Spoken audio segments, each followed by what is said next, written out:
Welcome to study channel. मेरा नाम है मोहम्मद कैसर। एलटी ग्रेड नई शिक्षक भर्ती के संबंध में कुछ अच्छी खबर निकल कर आई है, तो हम लोग इसे देखते हैं।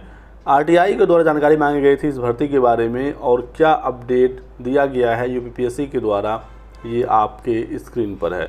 यहाँ पर उत्तर प्रदेश लोक सेवा आयोग को आगामी प्रवक्ता और राजकीय इंटर कॉलेज सहायक अध्यापक यानी एलटी ग्रेड शिक्षक भर्ती हेतु शासन विभागों से अधियाचन प्राप्त है। ये तो सबको पता है कि यूपीपीएससी को अधियाचन प्राप्त है एलटी ग्रेड शिक्षक भर्ती का। अब समस्या क्या है ये बताया गया है। अधियाचन में प्राप्त विसंगतियों के संबंध में शासन से पत्राचार किया जा रहा है। विसंगतियों के निराकरण के बाद विज्ञापन यथासमय आयोग की वेबसाइट पर जारी कर दिया जाएगा। बताया गया है कि अधियाचन में कुछ विसंगतियां हैं और जब ये सॉल्व हो जाएगा तो विज्ञापन हम जारी करेंगे और इस संबंध में सरकार से हम पत्राचार कर रहे हैं।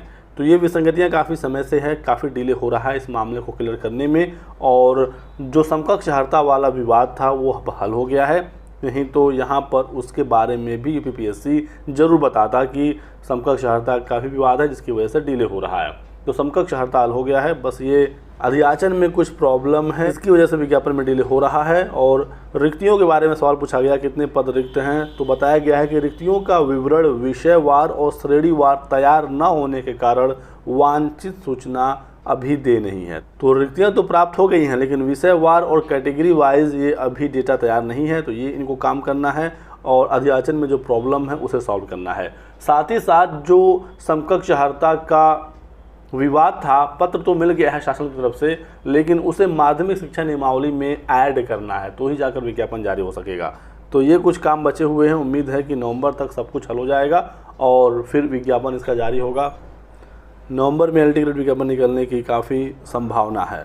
इसी के साथ देख सकते हैं कि राजकीय विद्यालयों में बढ़ेंगे शिक्षकों के 1298 पद। तो जो अधियाचन पहले से प्राप्त है वो तो है यूपीपीएससी के पास। 1298 नए पद सृजित हुए हैं, आप देख सकते हैं, बिल्कुल लेटेस्ट अपडेट है। और ये पद भी नए अधियाचन में जोड़े जाएंगे तो पदों की संख्या यहाँ से फिर बढ़ जाएगी। तो उम्मीद करें कि नवंबर तक ये विज्ञापन जारी हो सकता है। इसी के साथ साथ उत्तर प्रदेश लोक सेवा आयोग ने एक अपनी वेबसाइट पर ऑफिशियल नोटिस डाला है, देख सकते हैं, और बताया गया है कि जो भी छात्र यूपीपीएससी की भर्तियों में आवेदन करना चाहते हैं वो जल्द से जल्द OTR कर लें, वन टाइम रजिस्ट्रेशन। क्योंकि यदि आपके पास OTR नहीं है, वन टाइम रजिस्ट्रेशन का नंबर नहीं है, तो आप किसी भी भर्ती में आवेदन नहीं कर पाएंगे।